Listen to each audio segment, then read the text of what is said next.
Okay, thank you guys for tuning back in. Today we're going to do, I'm going to do pressing some micas into a pan to make my own eyeshadows. I'm using a dry binder base and a liquid binder base that I obtained from TKB Trading, and I'll leave the links to them below.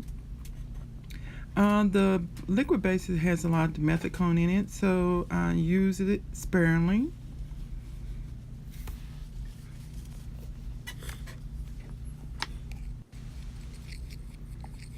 Okay, the powder binder, you want to use about 5% of your amount of your mica that you're going to use for your eyeshadow base, for your eyeshadow color. Less is definitely more, in my opinion, on that. You would have to use more of the liquid binder, and that makes a longer drying time and a softer, to me, eyeshadow finished product. So yeah, definitely use the liquid binder sparingly, because the one from TKB Trading has two types of dimethicone in them, which makes a very smooth and luscious feeling eyeshadow, but it is a soft, it can be too soft. So I learned that from using their TKB Trading's kit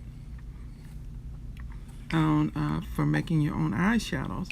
I also got my palette from TKB Trading, and the most important part of this is where you're going to see me mixing it. It's going to be part this consistency I'm looking for is really almost dry, and so I only use just a dab of the liquid binder.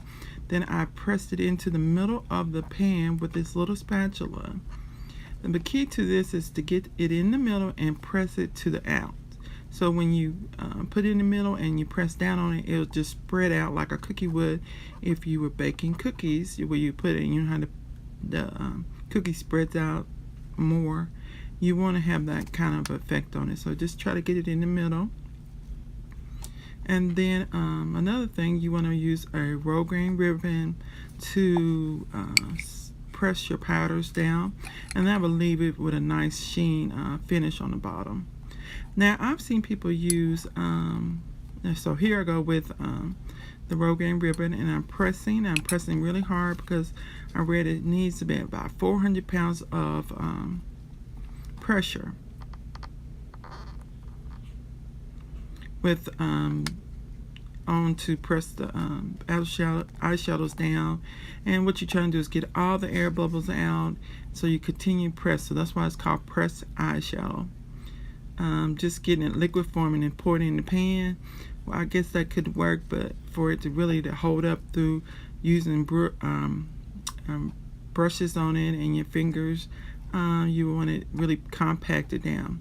And using that little doorknob handle, and you could put a quarter piece on the bottom of your doorknob handle, and it will fit into the pan and press it down for you, so you don't have to just use the handle. So that's just basically a handle from like anywhere you can buy a handle from, and just pressing something on the bottom so you can press it out. You don't want it bigger than your pan, so quarter, just sacrifice a quarter to put it down on the bottom of your doorknob handle. Now you want to add a little bit at a time to your pan. Once again, adding it to the middle of your pan and pressing hard down on it. It's pretty self-explanatory.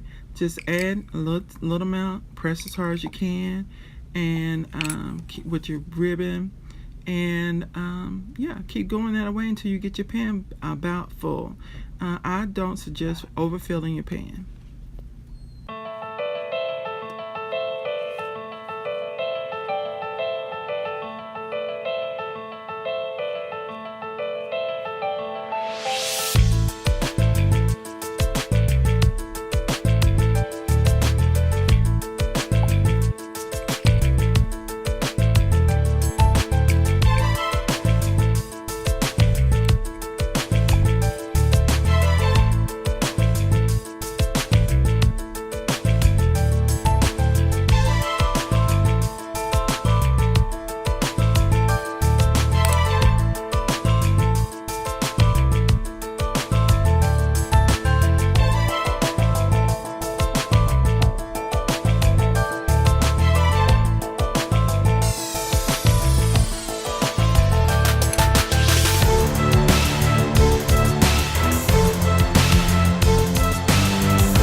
guys, yeah, just keep pressing your powder into your mixture into your pan and pressing it down, and you eventually get to where you want it to be. You fill up your pan as much as you can. Like I said, leaving a little space at the top. Now I think that makes a better looking palette. Yeah.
Okay, you guys, definitely use eye-safe products in your eyeshadow making, so you can definitely get those through TKB Trading.